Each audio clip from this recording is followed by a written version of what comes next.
Well, good evening, Council, members of the public, our friends at the media. I'll now call the Tuesday, January 28th, 2025 regular meeting of Council to order. First up on the agenda is adoption of this evening's agenda under 2.1. To be amended, please, Council, by removing item 4.2, the Cranberry Marsh Sterrett Wildlife Management Area Expansion Project. And with Council's patience, we'll just sort of save 4.1 until our RCMP representatives show up later in the meeting.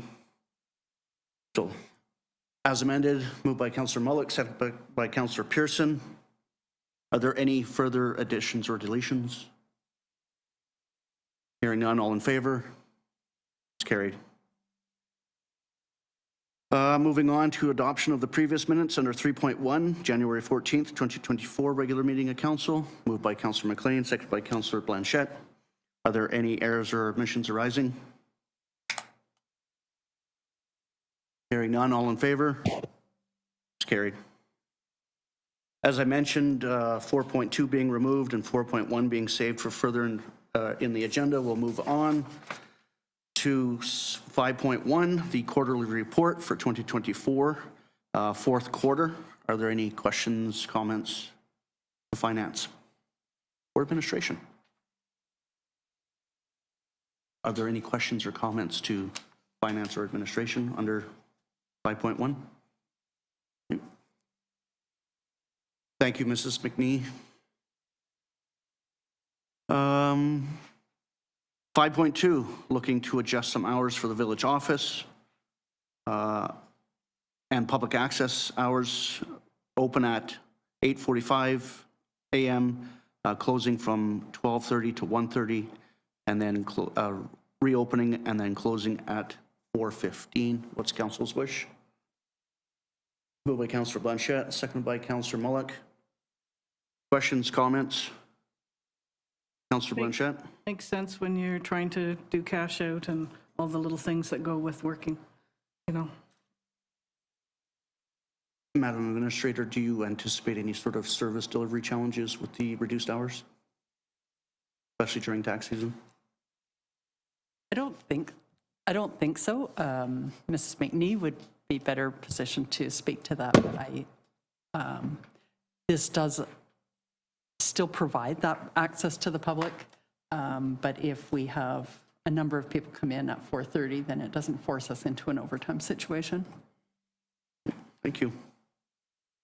Any questions online? Hearing none, all in favor? Carried. Likely the reason why the gallery is a little fuller tonight than other times. 5.3, the Resort Municipality Initiative Committee of the Whole recommendations. Procedural question, all as one resolution, or would you like separate? Just one. Because there are 16 recommendations coming from the Committee of the Whole, we will just deal with it as one resolution.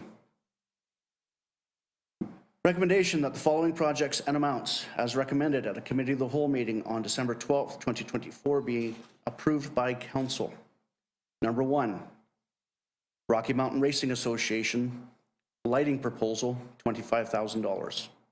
Number 2, Rocky Mountain Racing Association year-round facility, $60,000. Number 3, there will be some conflicts of interest arising out of this? Oh, not on this particular one, but. right. Yep. So as conflicts arise, please state your conflict and remove yourself, recuse, and who is, okay. Councillor Mullock, as conflicts arise, me in particular, you are the deputy mayor for this month, so I'll ask you to just take over when I recuse myself later through this resolution. Did you catch that, Councillor Mullock? Okay. No? Councillor Mullock, can you hear what I'm saying? Okay.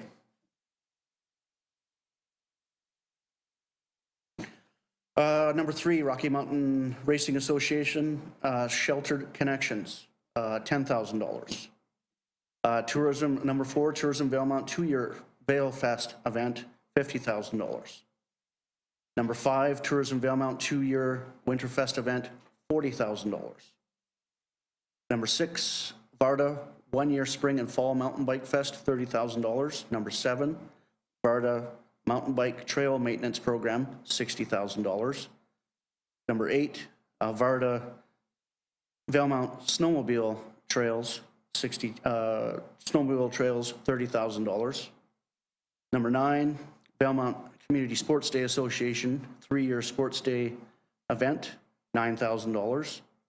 And for the next 2, Councillor Mullock, I will be recusing myself for the number 10, Valemount Learning Society Columbia River Treaty Tour, as my wife is the applicant, and number 11, the Valemount Marine Association applications, as I am a sitting member of the board.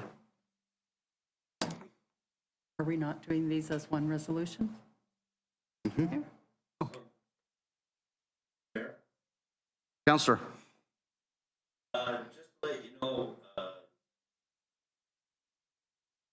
very interesting. Is this better?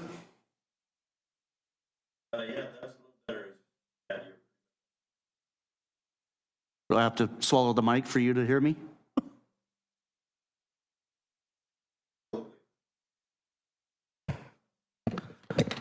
Not ideal.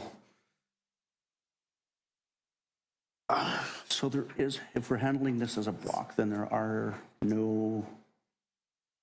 Okay, so for those members online, as we are handling these recommendations as a block, there are no conflicts. So you're off the hook, Councillor Mullock. Moving on. Number 10, Valemount Learning Society Columbia River Treaty Tour, $25,000. Number 11, Valemount Marina Association, 2 shelters, $150,000. Number 12, Village of Valemount Downtown Beautification, $55,000. Number 13, Canoe and Robson Valley Trail Maintenance, $30,000. Number 14, Yora Mount Terry Fox Road Improvements, $25,000. Number 15, Yora 2-year Mount Robson Marathon, $20,000. And finally, number 16, Village of Valemount 3-year admin fee and conference attendance at $45,000. What is council's wish? Moved by Councillor Mullock, seconded by Councillor Blanchette. Are there any questions, comments, further discussion from the recommendations of the Committee of the Whole? All in favor? It's carried. We now have a presentation under 5.4 for the 2025-2027 Resort Development Strategy. A presentation from our CAO and Director of Finance.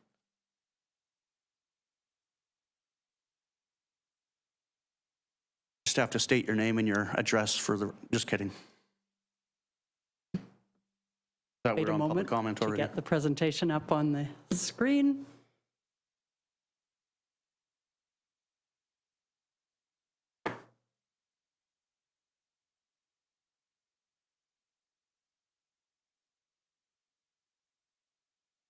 We can use the clicker?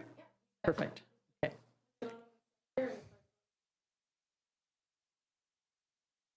All right. Thank you, everyone. I'm going to test this. Oops. Oh, I guess I'll just turn it on. You're pointing it at the computer monitor, not the wall monitor, right? Okay. There. Okay.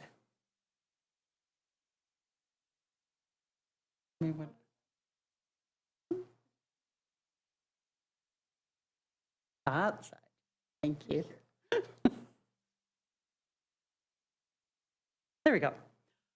Tonight, we want to talk just a little bit about the value of tourism A little bit about the RMI program, the RMI program objectives, the process that we use to get through the development of an RDS and some of our key learnings, the goals that were developed locally, the RDS 2025 through 2027 project overview and process, and the infrastructure projects and the events and MIN projects that were approved. Many of you have seen this slide before because I like it a lot, but it's worth repeating because it shows how important tourism is to the economy of BC. This is data from 2022. They are very slow about putting out new information, so we don't yet have the 2023 information, but we expect that it would be even better because this is coming out of COVID, and tourism was one of the industries that was the hardest hit and the slowest to recover. And even in 2022, it exceeded all those other industries in terms of its contribution to the BC GDP. Where are we?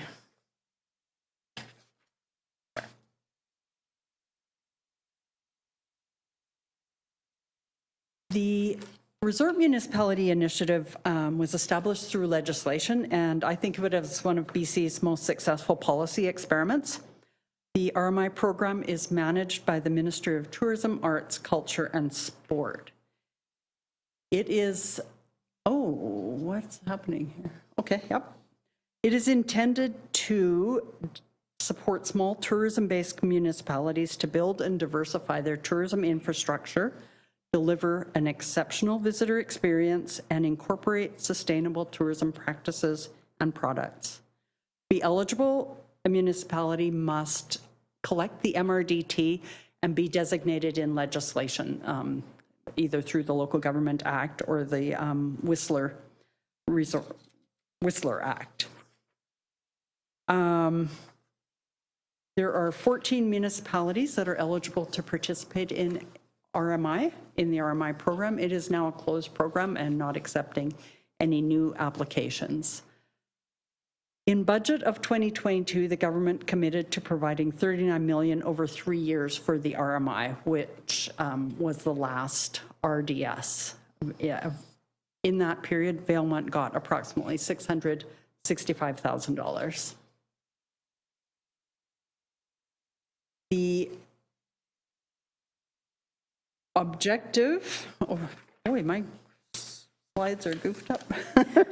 Anyway, I could do this without that. There are four program goals: to extend or diversify the community's tourism seasons, increase visitation and increase return visitation, improve the sustainability of the tourism sector, and enhance the visitor experience.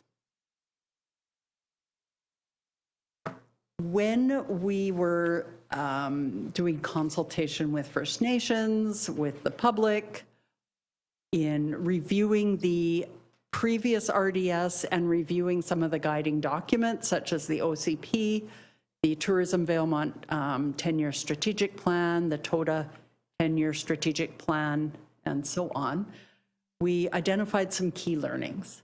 One is we need to continue improving our tourism infrastructure. That's just an ongoing need. The other was that coordination of events was identified as beneficial. Third, offerings that extend the visitor season are needed. We have very weak shoulder seasons. Everyone has seen how most things close in fall when some of those operators take the time to go on vacation and so on. There's a real opportunity to extend into our shoulder seasons. Fourth, diversification of events and offerings is needed. And fifth, this was a new one, collaboration with Jasper is beneficial to Valemount. Many tourists that visit Jasper visit Valemount as well, and vice versa. That highway is a valuable corridor, and there's an opportunity for some collaboration. So out of that, we developed two goals. One was increasing visitation and return visitation numbers, and the second, attracting a greater segment diversity in the tourism market. The first goal of increasing visitation, we will work at accomplish by working at enhancing the perception of Valemount as a tourism destination and enhancing the visitor experience by coordinating events and attractions for richer, more diverse experience. Those outcomes will be measured in 3 ways: increasing visitation of Highway 5 travelers and visitors by 1% per year. Number 2, increasing visitation of mountain biking enthusiasts in the shoulder season by 1% per year. And number 3, increase visitation of other tourism sectors, such as families, craft beer drinkers, campers, boaters, fishers, marathoners, stock car racers, and cultural explorers by 2% per year. The second goal of increasing visitor diversity we will accomplish by working at incorporating a more diverse range of events and connecting current visitors to a greater variety of tourism options. Those will be measured through 2 outcomes. The first outcome, attracting greater segment diversity by diversifying the tourism infrastructure to support a greater range of activities and attractions, and increasing the organizations supported with RMI funding by 50%. The second outcome, attract greater visitor segment diversity by increasing the number and diversity of annual festivals in Valemount by 10%. This current RDS accomplishes both of those.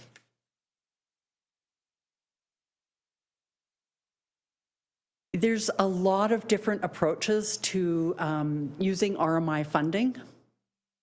Some municipalities manage all of the funding themselves. This is funding that is provided to the municipality, so some choose to manage all the projects. There was at least one that allocated all of the money to events. Their infrastructure was funded in other ways. There was just I think there was one municipality that gave a really big portion of it to one organization, and then that organization was responsible for dispersing it. So just a lot of different ways to do this. We had 18 applications, 13 infrastructure projects, and 5 event proposals, with a total application value of $1,871,000, with RMI funds available of $664,000.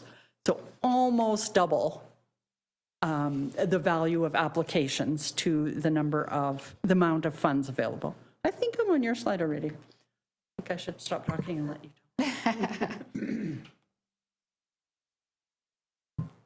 With that 664,000, it says it's available, but that is actually what we're applying for. And what the province told us is just to base that amount on what we previously had. So it doesn't mean that's actually what we're going to get.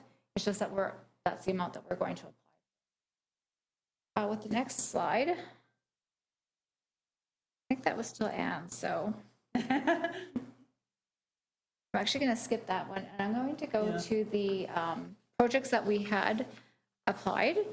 And this is what the amounts were that council previously approved in that resolution. And I'm just going to briefly explain what the projects were.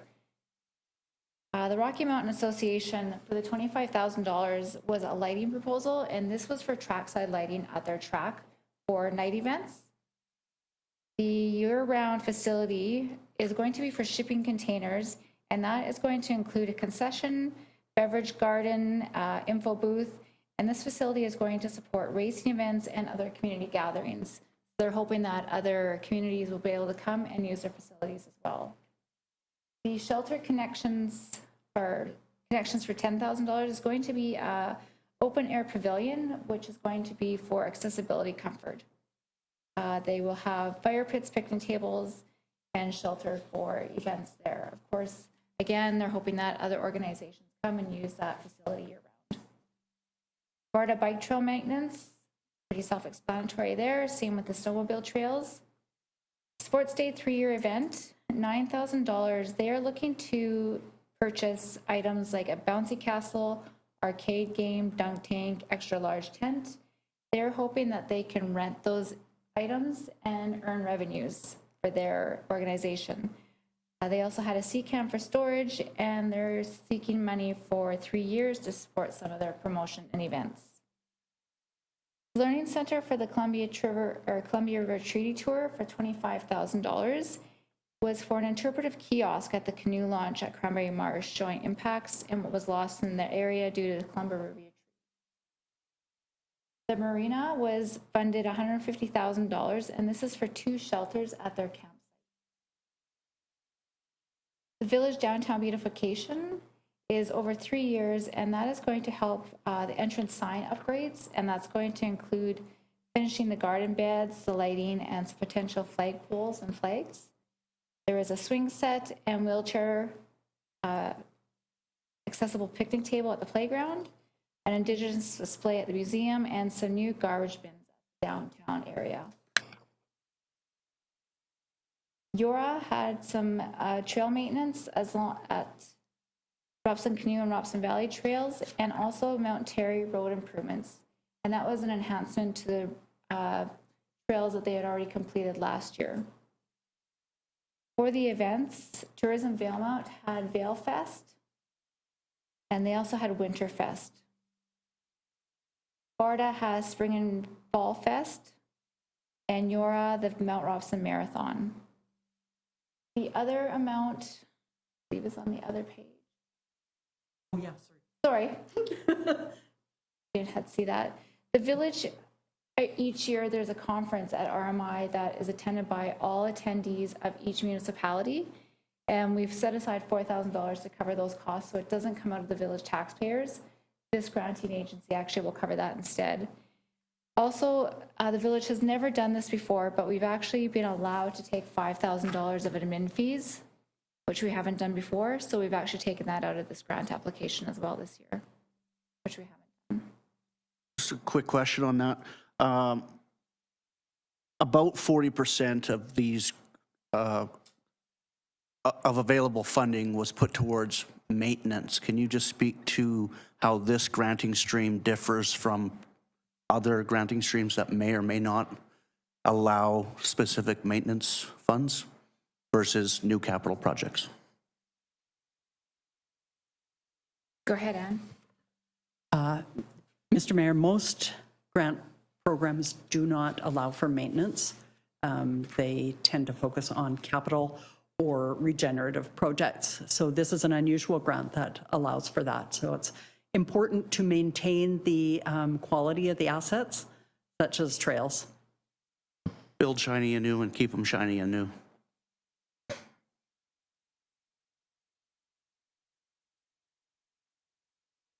Council has any questions further on? Just as a note, staff will be reviewing the final RDS report before it goes to the province, just to shine it up and if there's any errors or anything. Thank you very much. Motion to receive the presentation. I see a hand up under questions. No, that's not Hugo's hand. Moved by Councillor McLean, second by Councillor Blanchette. Questions for the presentation, presenters? Anything online, starting there?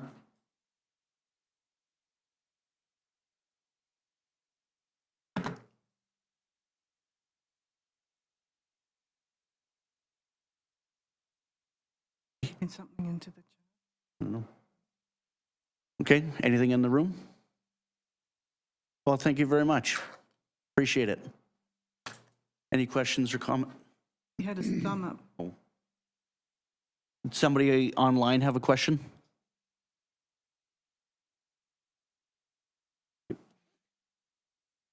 Are there any questions, comments on the motion to receive? All in favor? It's carried. Thank you. 5.5. The 2025-2027 Resort Development Strategy approval, and we're looking to submit that to the province. Moved by Councillor Mullock, second by Councillor Pearson. Are there any discussion on the Resort Development Strategy? All in favor? It's carried. Bylaws and policies, 6.1, Village of Valemount Fees and Charges Amendment, bylaw number 902, 2025. We're looking for first, second, and third reading. Moved by Councillor Pearson, second by Councillor McLean. Is there any discussion on first, second, third? Water will remain wet. All in favor? It's carried. Reading file. Is there anything in the reading file council would like to bring to surface?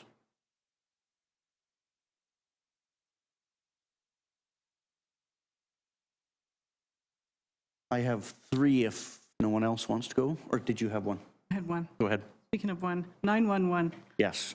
Yes, very exciting. Looking forward to hearing more about it. 911 coming back into the valley will be fabulous. Yeah, and I know our neighboring RDs and current clients on the fire dispatch service are equally as excited.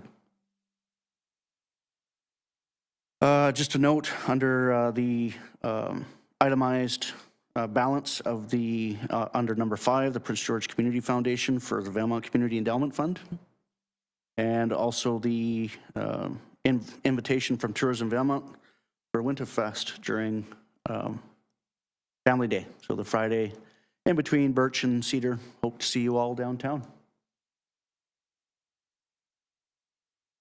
No correspondence for action. Is there any notice of motions to be brought forward?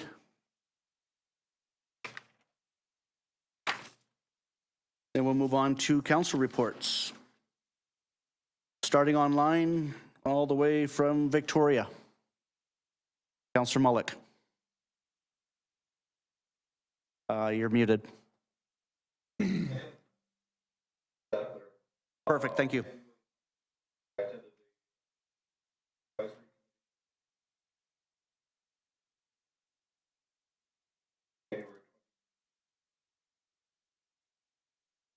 Overall update. Meeting.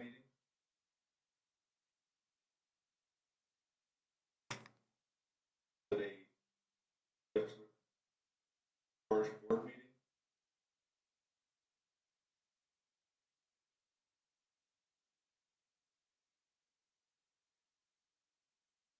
Thank you, Councillor Mullock. Joining us all the way from the corner of Gorse and 8th Place, Councillor Pearson. All right, February 21st, online operation. February 22nd, Park Society. February 23rd, Park. Board meeting. Day. Community.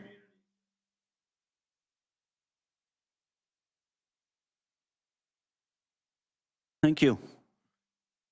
Councillor McLean? I only had 2 things. On the 22nd, I had the Valemount Community Forest meeting, and on the 27th, yesterday, I had a CBT Local Government Committee meeting. Nice. Councillor Blanchette? I had the nerd. The North Interior Recruitment Division. Role of doctors' positions, yeah. Thank you. January 15th, I attempted to attend the memorial service for former and only Sun Peaks Mayor Al Rain. Logged on about 30 minutes before the service and couldn't get on. It was full. Al was a fierce advocate for the Resort Municipality Initiative. He and his wife Nancy started their careers. He was actually sat on the first municipal council for Whistler, and then relocated to Sun Peaks to form it from an unincorporated RD locale into a municipality. So, yeah, our thoughts are with Nancy and the family and the entire municipality of Sun Peaks. Later that day, I had a VARDA board meeting. On the 16th, had a VARDA project Pump It Up subcommittee meeting. as well as a conversation with David Marshall, who is the Chief Executive Officer of the Fraser Basin Council, regarding the potential for me being the Regional District Fraser Fort George nomination to the council. Traveled to Castlegar over pretty much the entire last half week. But before doing that, had on the 20th, Columbia Power Corp agenda review with the CBT CEO, Johnny Strelayev, and then Councillor Mullick and I had a Zoom call on the 22nd regarding, or the 21st, regarding the Regional District Fraser Fort George agenda review. The 22nd, attended a Columbia Broadband Corp interim meeting while on the road on my way to Castlegar. The 23rd and 24th, really busy with a Columbia Power board meeting and their power subsidiary boards. Then via Zoom attended the Regional District Fraser Fort George Public Safety and Emergency Management Committee meeting, re-elected chair of that committee. We did a tour of the Columbia Basin Trust and Power Corporation Arrow Lakes Generating Station. As you recall, Johnny presented to this council about Unit 1 and Unit 2 being down. What a great time for a tour, because everything was apart, everything was quiet, and you really got to see the massive girth of what a generating station looks like. And we were pretty much 12 stories underground, so right underneath the turbine, and being able to look up and see it, just massive. The 24th, the morning, had a Columbia Basin Trust executive meeting, followed by their regular board, and then went over to Nelson for an appreciation dinner for the former Minister of All Things Columbia, Katrine Conroy, and her ministerial, I'm going to get her last name wrong, her ministerial executive aide, Adina, I'd like to, has been with Katrine for 20 years. It was really quite something. We reconvened the CBT board on the 25th, and then just yesterday had our my weekly check-in with our CIO. So that's my report. I would also like to include, please, for council's consideration, the Local Government Leadership Academy is having their leadership forum March 12th to the 14th, 2025 in Richmond. I would like to attend if I can get a mover and a shaker on that. Moved by Councillor McLean, second by Councillor Blanchette, that myself attend the LGLA Leadership Forum. Any discussion? All in favor? It's carried. Thank you. That concludes my report. Is there any questions on each other's reports? I don't know. It's been a... Took Christmas off. The calendar of events is before you under 13.1 for information. And now we have time for public comment under 14.1 on items considered by council as part of the approved agenda. Are there any public comments this evening?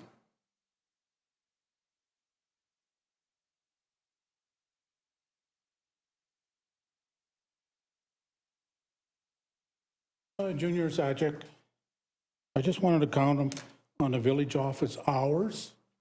Like, have you guys ever thought about anytime I come, there's always two at the front desk. So if there's always two there, why can't at lunch hour or whatever, just have somebody always there and be open all the time? Comment on that. And then my other is about the resort, all these grants and stuff like that. Is there, like, there's quite a bit of money on some of these projects, and I was just wondering, do they have to follow through if they don't, you know, use all the funding that they got it granted for? Do you guys get a report back and say, well, you know, whoever only used a certain percentage of that grant, but do they still get to keep that? No, so I'll address your second question first, and then maybe I'll look to administration because it is a staff or an operational question for your first one. I can give you an example from the 22 to 24 RMI projects, specifically the Marina Association. We were granted $90,000 for certain infrastructure upgrades. We only used 87.5, so the rest of it went back. That goes back, so that'll be same thing with all these projects then, eh? Yeah, and then there's annual reporting out, and then there's final project reporting out at the end of the 3 years as well. It's quite onerous on the not-for-profit sector. Okay, thanks.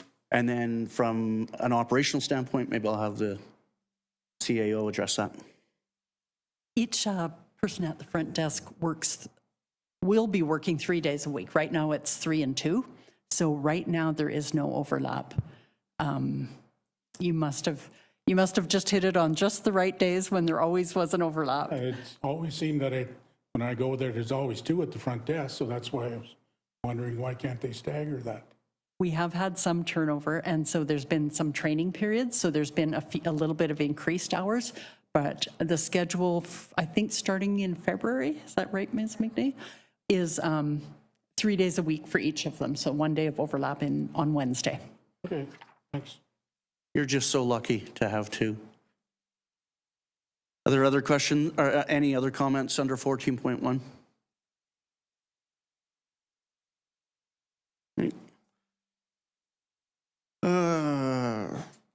So now we will give notice to proceed to a closed meeting under 15.1 for consideration of one item per section 91D of the community charter to discuss matters related to letter D, the security of the property of the municipality. Moved by Councillor Mullock, seconded by Councillor McLean. All in favor? It's carried. And that concludes our open portion.